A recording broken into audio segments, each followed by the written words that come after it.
2월 19일 수요일이죠. 한국 시간은 출근길에 들으시겠네요. 미국 시간은 2월 18일 화요일입니다. 미국 현지에서 전해드리는 테슬라 월가 국제 뉴스까지 두루두루 전해드리겠는데요. 조금 전에 트럼프의 긴급 기자회견이 있었습니다. 제가 그 영상 별도로 해서 방금 올려드렸거든요.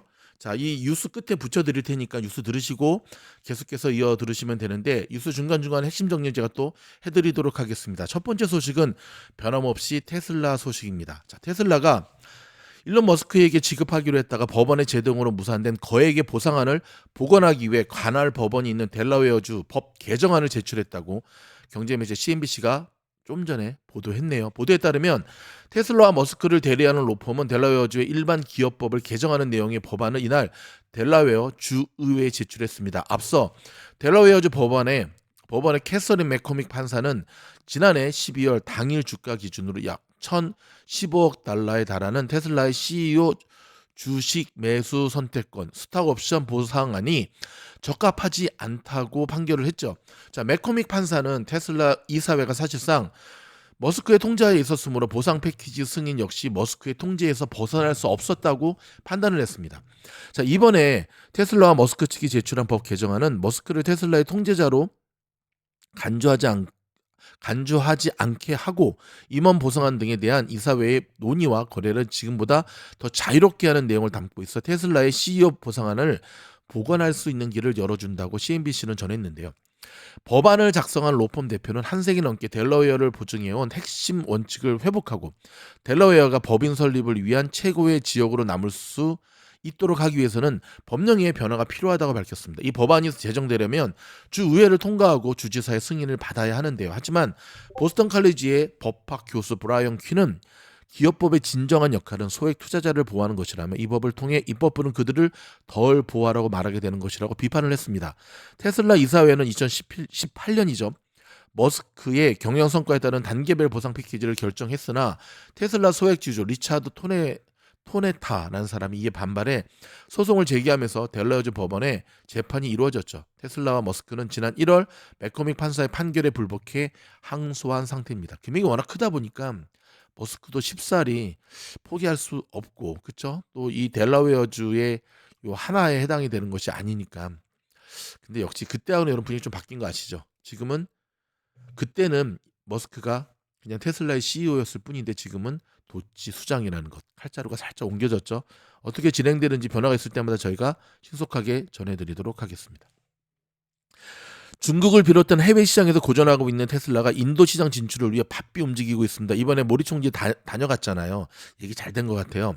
자, 로이터 통신은 현지 시간 18일 소식통을 인용해 테슬라가 인도 뉴델리와 뭄바이의 매장을 임차하기로 했다고 보도를 했는데요. 다만 개장의 시기는 아직 정해지지 않은 것으로 전해졌습니다. 소식통은 테슬라가 인도에서 전기차를 판매할 것이라며 테슬라가 이 매장들을 직접 운영할 예정이라고 말했다고 로이터 통신은 전했는데, 앞서 인도 현지 매체와 블룸버그 통신 등은 테슬라가 글로벌 구인 플랫폼인 링크트윈을 통해 인도에서 매장 관리와 고객 대면 업무 등을 담당한 인력을 모집 중이라고 보도를 했는데요. 로이터는 이에 대해 테슬라가 매장을 임차하기로 하면서 인도 시장 진출 한 걸음 더 다가갔다고 전했습니다. 테슬라는 2021년에도 인도 진출을 타진했으나 수입차에 대한 현지의 높은 관세에 맡겨 좌절된 바가 있죠. 또 지난해 4월에도 머스크가 직접 인도를 찾아 모디 총리를 만나고 현지 전기차 공장 건설 계획을 발표할 것이라는 보도가 나왔지만 머스크가 인도 방문을 며칠 앞두고 전격 취소하면서 그 배경에 관심이 쏠렸죠. 그러다가 지난 13일 모디 총리가 미국을 찾아 도널드 트럼프 대통령과 만나면서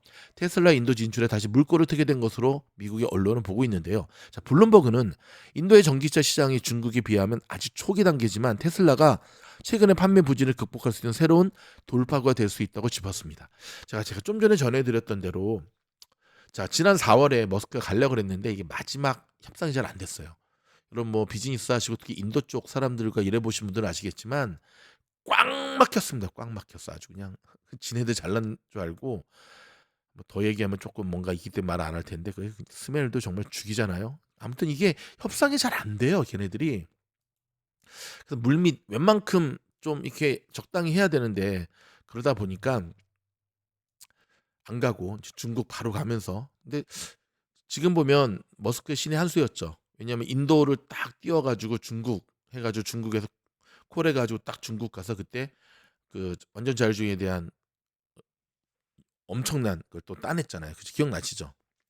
이번에는 또 모리 총리 왔는데 또 그때랑 또 틀리죠.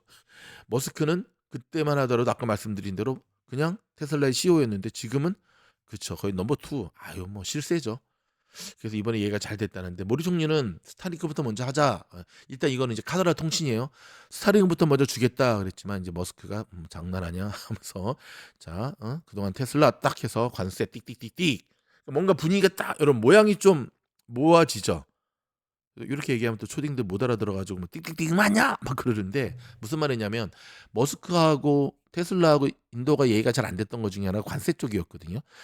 인도에다가 테슬라 공장을 지어서 하려고 해도 거기에 미국 인도 정부가 너무나 많은 돈을 세금으로 했기 때문에 그게 협상이 잘 안 됐는데 지금 트럼프가 딱 되면서 어떤 일이 벌어졌죠? 인도가 바짝 엎드려 가지고 알아서 기고 있잖아요, 미국한테. 그러니까 칼자루가 일론 머스크한테 넘어온 거예요. 자, 그렇게 되면 어떤 일이 벌어졌죠? 인도에 테슬라 공장을 짓거나 초기 단계입니다, 여러분. 방금 말씀드렸듯이. 하지만 이제는 칼자루가 인도에서 미국으로 넘어온 거. 정확하게 말하면 머스크한테 지게 된 거죠. 그래서 모리가 바짝 모리가 아니죠.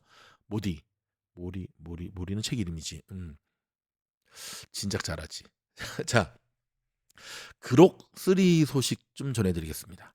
자, 머스크가 지구에서 가장 똑똑한 AI라고 자신했던 xAI의 챗봇 모델 그록 3가 마침내 공개됐는데요. 다른 AI 모델들과 비교해 다수 분야에서 나은 성과를 보이며 강력한 추론 능력을 입증을 했습니다. 게임 혼합 등 일부 차별적인 성능도 눈길을 끌었는데 하지만 베타 버전으로 출시되면서 압도적인 성능 격차는 없었어요. 일론은 압도적이다라고 얘기를 했는데 시장의 반응은 이게 압도야? 좀 야간데, 좀 약한데. 자, 세계 정부 정상회의 참석자 아랍에미리트 두바이를 방문한 머스크는 자, 한국 시간입니다. 18일 오후 1시 30분에 xAI 엔지니어 3명과 함께 라이브 스트리밍을 통해 그록3 시연회를 개최했거든요.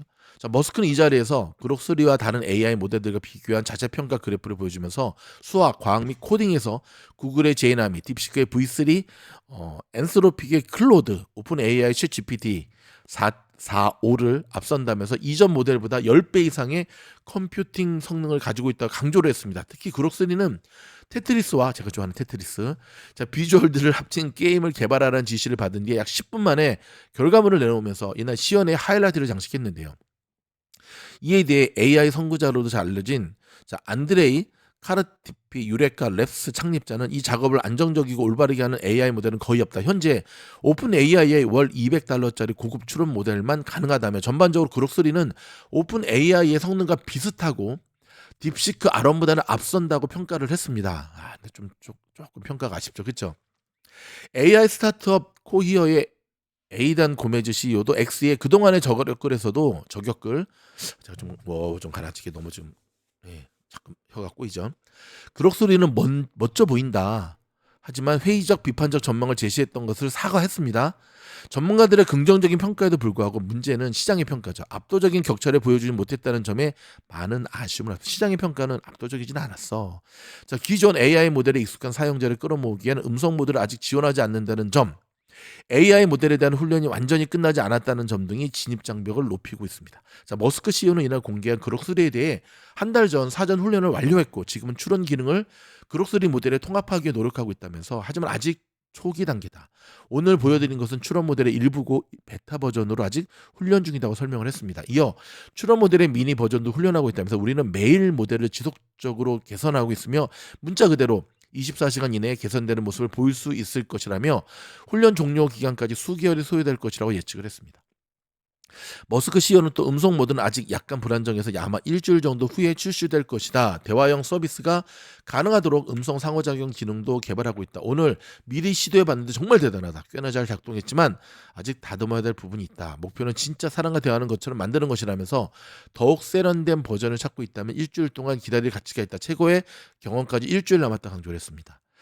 근데 저 같으면 일주일 뒤에 발표를 했겠다. 저렇게 얘기를 하고 일주일 기다려라 그런 거는 조금 거시기 하죠.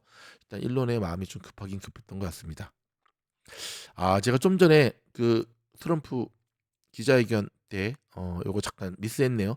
자, 트럼프와 머스크의 공동 인터뷰에 대한 이야기입니다. 트럼프와 최측근이 머스크가 함께 언론 인터뷰에 나섰습니다. 일각에서 제기된 불화설을 비꼬듯 뉴스를 흉내내며 브로맨스를 과시했는데 이미 있었습니다, 여러분. 제가 지금 시차 때문에 착각했네요. 트럼프 대통령과 정부 휘벌 수장이 오른 머스크가 나란히 앉았는데 친트럼프 성향의 미국 팍스 뉴스에 출연했습니다. 최근 두 사람을 한자리에 불러 인터뷰했는데요. 현지 시각으로 일단 이 내용을 선공개했는데요. 1분가량의 반박 영상은 두 사람 사이에 제기된 불화설에 대한 반박이었습니다. 우리를 이간질하는 것 같다고 일론 머스크가 말해서 제가 완전히 맞는 말이라고 답해줬다. 둘의 불화설은 최근 트럼프의 AI 프로젝트에 머스크가 냉담한 반응을 보인 것에서부터 시작됐다. 기억나시죠? 스타게이트. 자, 트럼프는 언론 등에서 우리가 서로 미워하길 바라는 것 같다며 뉴스 속보를 풍자하기도 했습니다. 속보입니다. 트럼프와 머스크에게 대통령직을 물려줬습니다. 라고 이렇게 뻔뻔하게 형편없는 보도를 하는 겁니다. 라고 트럼프가 비꼬다 얘기했고요. 머스크 역시 사람들은 똑똑합니다. 다 알아요, 일론. 맞아요. 진짜로 그렇습니다. 현지 언론들은 최근 머스크가 정부 힐부 수장으로서 첫 기자회견을 할 때 트럼프가 참석해 지원 사격한 데 이어 방송 인터뷰까지 함께 응하면서 불화설을 정면 돌파하고 있다고 평가했습니다. 특히 인력 감축이나 지원금 삭감 등 머스크발 연방정부 개혁이 더욱 힘을 받을 것이라는 분석도 나오고 있습니다. 자, 공동 인터뷰를 한 이유는 바로 이거죠. 본 게임에 이제 들어가잖아요. 도찌하고 펜타곤하고도 붙고 그러기 때문에 지금 저항이 되게 거세거든요. 거기에 대해서 맞습니다. 트럼프가 다시 한번 일론에게 힘을 실어준 겁니다. 자, 조금 전에 끝난 트럼프 인터뷰의 몇 가지 중요한 얘기는 일단 상당히 우크라이나와 결변하는 분위기거든요. 자, 미국과 러시아 회담에서 자기들 빼놨다고 젤렌스키 한마디 했잖아요. 그렇죠? 여기에 대해서 트럼프가 실망했다. 그러면서 한마디 더 했습니다. 한마디 더 했습니다. 그동안 우리가 너희들 지원해준 돈 어디다 썼어? 또 한마디 더 했습니다. 젤렌스키 선거를 한 지 너무 오래돼서 그러니까 대통령 된 지 너무 오래돼서 지금 잘 모르는 것 같은데 지지율이 5% 미만이야. 그리고 혹시나 사람들이 얘기하는 대로 전쟁 종식이 돼도 미군을 우크라이나에 파견할 계획이 없어. 라고 얘기를 했고요. 자, 수입 자동차 관세는 20% 정도가 될 것이라고 이야기를 했습니다. 자, 여러분 오늘 여기 보시면 인텔 급등했거든요. 보이시죠? 와우, 16%. 더 놀라운 사실은 이 인텔을 아침에 공부방에서 제가 강력하게 추천했다는 거죠. 여러분 신속한 그리고 속도감 있는 타이밍, 매수 타점을 정확하게 잡기를 원하는 도움을 받기를 원하시면 다시 한번 미즈노 공부방으로 돌아오십시오. 여러분 이번 주 금요일입니다. 이제 3일 남았습니다. 마지막 최종 인터뷰입니다. VIP 멤버십 가입 이후에 지원하시면 되는데요. VIP 멤버십이라고 하는 건 요거 여기서 이렇게 가입하고 여기 이거 그다음에 여기 밑에 보이신 대로 여기 공부방 지원 링크 딱 클릭해서 들어오시면 됩니다. 아셨죠? 오, 벌써 300회나 많이 받는데 딱 클릭해서 들어오시면 제가 버선발로 맞이하도록 하겠습니다. 자, 오늘 테슬라의 모습인데요. 좀 많이 아쉬웠죠. 좀 많이 흘러내렸습니다. 여기 보시게 되면 오늘 장은 그래도 와, 오늘 S&P 사상 최고치 찍었다 그러던데 막판에 엄청난 매수세가 올리면서 쫙 끌어올렸잖아요. 그렇죠? 테슬라는 빨간불. 자, 오늘 보면은 엔비디아 마소가 파란불. 좀 클릭해서 볼까요? 오라클 참 좋았네요. 그렇죠? 팔란티어 다시 한번 좋은 모습 보였고 팔란티어 간다 그랬잖아요. 여러분 미즈노가 함께 팔란티어로 수익을 극대화하셔야 됩니다. 아셨죠? 그래야지 다른 종목으로 손해본 거 다 커버가 되거든요. 그 다음에 오늘의 뭐니 해도 오늘의 히어로는 어딘지 아십니까? 인텔입니다. 오늘 인텔 왜 이렇게 올라온 줄 아세요? 브로드컴이 인텔을 인수한다라고 하는 속보가 떴어요. 아직은 약간 좀 지켜봐야겠지만 이 정도 소문 나왔으면은 거의 사실로 봐야 될 것 같아요. 그래서 브로드컴은 빨간불인 거예요. 항상 그렇잖아요. 인수자는 빨간불, 피인수자는 파란불. 그렇죠? 일단 저희가 준비한 또 다른 뉴스 몇 가지 헤드라인 중심으로만 전해드리겠습니다.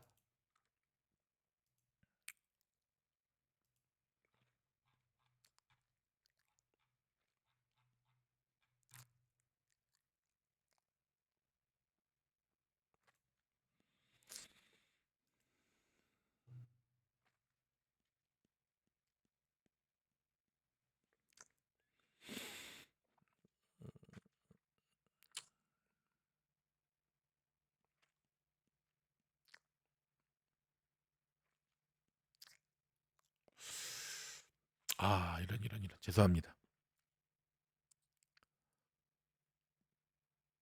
오늘 시장은 죄송합니다. 오늘 시장은 AI주 주도로 극적인 강세가 전환이 되었습니다. AI주 주식들이 시장을 이렇게 강하게 지금 이끌어 올렸다. 그리고 장에 대한 간단한 정리 좀 해드리도록 하겠습니다. 인텔이 좀 전에 설명드렸던 대로 자 인수 M&A 가능성이 16.6% 급등했고요. 그 다음에 대만 업체인 TSMC와 미국의 반도체 기업 브로드컴이 경영난을 겪고 있는 인텔의 일부 사업 부문 지분을 인수하는 방안을 검토하겠다는 소식이 주가를 밀어 올렸습니다. 자, 엔비디아와 마소는 각각 0.4, 0.3% 올렸고요. 테슬라는 0.49% 하락을 했고요. 자, 뉴욕 증시는 뚜렷한 방향성 없이 보합권에서 등락을 거듭하다가 막판에 일제히 소폭 반등세로 장을 마감했습니다. 투자자들은 19일 공개되는 연준 내일이죠. 그렇죠? 의사록에 집중하고 있는데요. 연준은 지난달 금리를 동결했죠. 당시 파월은 금리 인하를 서두르지 않겠다는 입장을 거듭 밝혔는데 연준의 의사록에는 향후 금리 경로에 대한 추가 힌트와 함께 연준 위원들의 경제 전망에 대한 의견이 나올 예정입니다.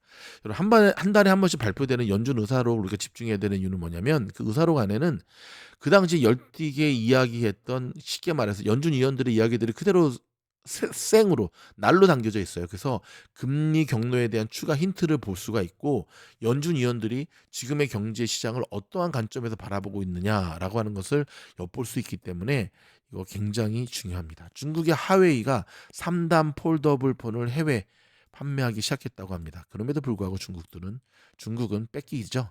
저 접는 하웨이 폰은 삼성 거를 뺏겼을 거고 카피의 왕 중국 카피하는 거에 대한 일말의 맞습니다. 일말의 죄책감이나 양심도 없는 것들. 저 중국 싫어합니다. 팀장님은 중국 싫어하고 일본도 싫어하고 네 대한민국 만세입니다. 자 트럼프 관세 우려에 주택 건설업자 심리 5개월 만에 최저치를 기록했다는 소식인데요. 이거 좀 들여다봐야 됩니다. 미국의 2월 단독 주택 건설업자 심리, 건설하는 사람들의 심리가 5개월 만에 최저치로 떨어졌습니다. 주택 건설업자들은 트럼프 관세 정책이 주택 건설 비용을 크게 상승시킬 것이라고 우려를 보냈는데요. 자, 전미주택건설협회에 따르면 2월 단독주택 건설업자인 신뢰지수가 한 달 전보다 5포인트 급락한 41을 기록했습니다. 자, 이 수치가 50 미만이면 향후 주택 경기에 대한 부정적이다라는 걸 뜻하는데요. 지난해 2월에는 28이었거든요. 자, 캔자스주 위치타 출신의 주택 건설업자인 칼 해리스는 건설업자들은 트럼프 행정부에서 규제 개혁을 포함한 개발 친화적 정책에 대한 희망을 품고 있지만 정책 불확실성과 비용 상승 요인으로 인해 2025년 전망이 조정됐다고 말했습니다. 현재 주택 판매 상황은 4포인트 하락한 46을 기록했고요. 구매자와 교통량은 3포인트 하락한 29였습니다. 향후 6개월간의 판매 기대치는 무려 13포인트가 떨어져 46을 기록했고 이는 2023년 12월 이후 최저 수준입니다. 건설업자들은 높은 모기지 금리 허덕이고 있는데 30년 만기 고정 모기지 평균 금리는 1월과 2월 내 7%를 넘었고요. 연방준비제도가 지난해 9월부터 금리 인하에 나섰지만 미국 경기가 견고하고 인플레이션 둔화세가 멈추면서 모기지 금리에 영향을 주는 10년물 국채 금리가 높은 수준에서 유지하고 있는 탓인데요. 건설업자들은 트럼프 대통령의 관세가 비용 상승을 초래할 수밖에 없을 것으로 보고 있는데 그렇죠. 여러분 상식적으로 봤을 때 지금 관세 때문에 금리가 내려가지 않으면 부동산 시장이 올라갈 수가 없죠. 지금 그 말은 뭐냐면 부동산 시장은 금리가 조금만이라도 내려가면 이제 올라가려고 지금 만반의 준비를 다 하고 있다라고 생각을 하시면 됩니다. 여러분 트럼프와 JD 벤스가 미국과 유럽의 낡은 질서를 무너뜨렸다라는 소식인데 이거 조금 들여다보도록 하겠습니다. 새롭게 출발한 트럼프 2기 행정부로 인해 유럽 전체가 상당한 충격을 받고 있다고 합니다. 자, 가이던스에 따르면은 미국과 유럽의 오랜 동맹 관계가 낡은 질서가 되면서 미래에는 어떻게 될지 예측하기 힘들게 됐다고 분석을 했는데요. 독일 미넨에서 열린 미넨 안보회의에 참석한 제이디 벤스 부통령이 공개적으로 연설한 내용이 유럽에 큰 충격을 안겼습니다. 좀 심했죠. 좀 너무 세게 얘기했어. 자, 부통령은 유럽이 극우 세력의 배제를 최상의 가치로 여기면서 국민들을 두려워하고 언론 자유를 제한했다고 비판을 했고요. 왜 남의 나라에 저렇게 비판을 하지? 소셜 미디어나 온라인 커뮤니티에서 검열을 강화해 표현의 자유를 침해해서 민주주의 가치를 훼손했다고 지적을 했습니다. 속을 빡빡 긁었죠. 자, 벤스 부통령의 비판과 지적에 대해 유럽 각국들은 트럼프 행정부가 생각하는 자유민주주의가 자신들이 생각하는 것과 다르다고 느끼게 된 것이라고 얘기했는데 오랫동안 미국이 주도하고 유럽과 아시아 국가들이 지지해온 자유민주주의 세력이 하나가 돼 국제 질서를 만들어온 큰 흐름이 이제는 각자 도생이라는 자국 우선주의 원칙이 흔들리고 있다고 합니다. 게다가 러시아와 우크라이나, 중동, 중국까지 안보와 관련해서도 유럽 측이 기대했던 모습을 트럼프 행정부는 보여주지 않고 있는데요. 오히려 트럼프 행정부는 러시아와 단독 회담을 하면서 우크라이나 전쟁의 종식을 추진하고 있는 모습이죠. 그렇게 되면 여러분 지금까지 바이든 행정부와 함께 우크라이나를 도왔던 유럽은 진짜 그냥 멍 때리고 닭 쫓던 개처럼 이게 막 먼 산 바라보게 된 거니까 좀 황당하죠. 자, 유럽 당사자인 우크라이나가 배제된 것은 물론이고 미국과 함께 전쟁에 적극 개입했던 유럽도 발언권이 상실됐죠. 트럼프 대통령은 이제 유럽도 자국 방위에 돈을 제대로 써야 한다면서 나토 우산 아래 있어서는 안 된다고 강력히 경고했고요. 이따라 유럽의 각국들은 이제 앞으로 어떻게 해야 하는지 미래에 대한 선택의 기로에 서게 된 상황이죠. 달라진 미국과 그래도 동맹 관계를 유지하면서 예전보다 더 많은 부담금을 내야 하는 것인지 아니면 독자적으로 이제는 독고다이로 살아가야 하는지에 대한 선택을 하게 된 이 모습인 거죠. 참. 근데 그 트럼프 일기 때도 그랬어요, 여러분. 그래서 트럼프 일기 때도 보면 거의 트럼프를 따시키고 메르켈 총리와 이렇게 막 했던 모습이 있는데 지금은 초기니까 그렇고 또 그렇죠. 함께 또 가야죠. 예. 여러분 로컬 소식 한 가지 전해드리면서 뉴스를 마무리하겠습니다. 어제 그 프레지던트 데이에 곳곳에서 반 트럼프 시위가 일제히 있었잖아요. LA 롱비치에서도 수백 명이 모여 트럼프 대통령과 머스크를 향한 비판의 소리를 냈는데요. 캘리포니아에서 산불 등 자연재해에 따른 위험이 높아지는 가운데 보험국이 팔리세이즈와 이튼이죠. 대형 산불 피해자 또 잠재적인 피해자들을 위한 패키지 구제 법안을 발표했습니다. 다만 이는 보험 대란이 악화될 수 있다는 우려도 나오고 있죠. 일단 요 두 가지 소식 기억하시면서 여러분 저희 영상이 도움이 되었다 한다면 좋아요, 구독, 알림 눌러주시고요. 자 막판에 이렇게 올린 크게 말아올린 이 엄청난 이 상승의 시그널 이것들이 그대로 내일 상승으로도 이어질 수 있는지 함께 지켜보도록 하겠습니다. 그럼 다음 영상에서 뵙겠습니다. 고맙습니다.